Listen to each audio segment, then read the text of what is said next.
And he chronicles 9 things that if you talk to a 2-year-old or a 102-year-old, if they're in Australia, Japan, or wherever, there were 9 consistent things that came up. There's so much overwhelming evidence that he goes on to say there is no such thing as life or death. There is existence, and it exists on a continuum.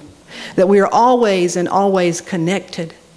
And that anyone who has experienced the afterlife and come back has some profound things and gifts to share. And being around those stories and being around those people have changed his life. But number 9, the 9th point that he makes, that each and every person who experienced one of these afterlife experiences is a sense of a changed life. Can I have that song, Cerny? Surely the Presence. He said, for those that have left this world, they connected with a presence and a power that was the most loving, powerful, undeniable, everywhere. That all you could witness was this presence and this power in color, but most of all in a feeling. And the reason that it changed their lives is because when these individuals came back, they brought it back with them. They brought the experience back, and now when they walk about their daily life, it is not blasé. It is not without awe, but it is absolutely filled with awe. These individuals were able to give up lifelong addictions just like that. They were able to let grudges go just like that. They were able to heal unhealable diseases just like that, in case after case after case. And a thread for me that jumped out through this book is awe. It's as simple as the wisdom of a child. And again, perhaps that's why the master teacher Jesus said, if we could become as a little child. So when life calls you into the principal's office, as it will, and asks you, do you know where God is? We can run out screaming and say, I don't know.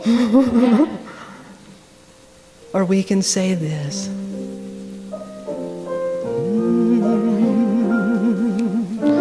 Surely the presence of the Lord is in this place. I can feel God's mighty power and God's grace. There's a holy hush around us.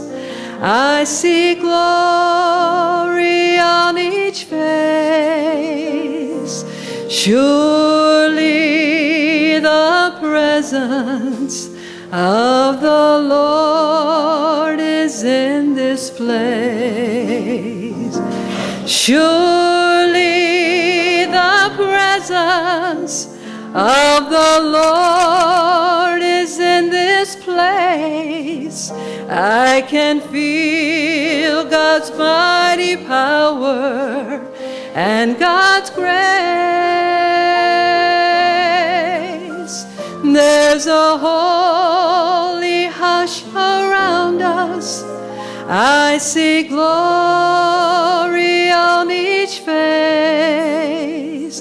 For surely the presence of the Lord is in this place.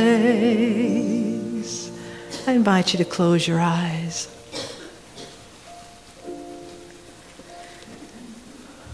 One of my favorite movies is The Color Purple. It's placed in the 1930s in Georgia. Most of you know the story, which is actually a book, about a woman who you could certainly say was incredibly disenfranchised, perhaps, abused. And as she begins to chronicle her life, it's quite evident that she doesn't know how to connect with God because she sees God as this oppressive power way outside of her and way beyond her reach. Something in her shifts. And one day she notices some corn. And she said, I wonder what made that blade of corn. And then she looks around and she notices the color purple. And she said, my God, that is beautiful. What could create something like that? As her life goes on, she writes, Dear God, dear trees, dear sun, dear moon, dear people, dear everything. A dramatic shift takes place in her because she begins to see God in everything.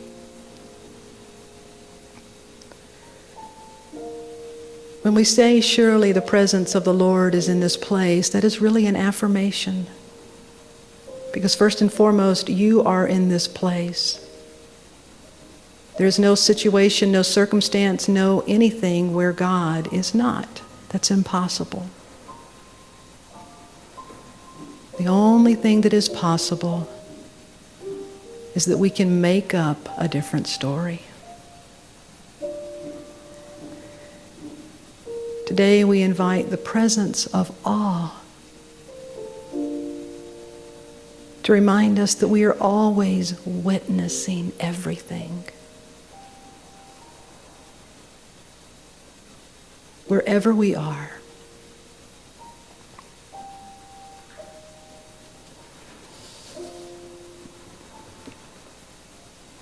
To be like the writer of Psalms. You made me so happy, God. I saw your work. I noticed your work and I shouted for joy.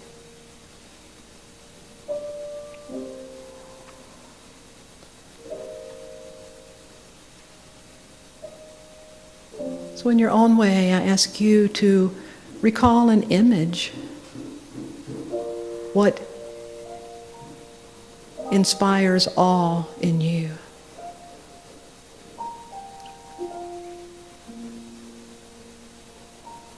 And to perhaps cultivate a practice, a journal of awe recognition.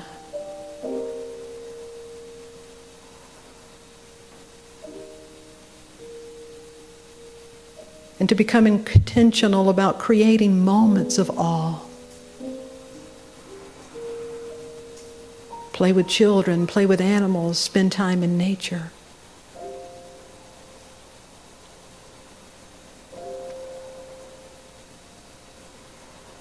And as we step into this space of silence, which is not the absence of anything, but rather the presence of all that is, may our one prayer be that we are filled with this power and presence of awe in the silence. This week, may we be filled with this overwhelming feeling and sense of wonder, of admiration, of reverence. May we seek out moments of awe, for awe is seeking us.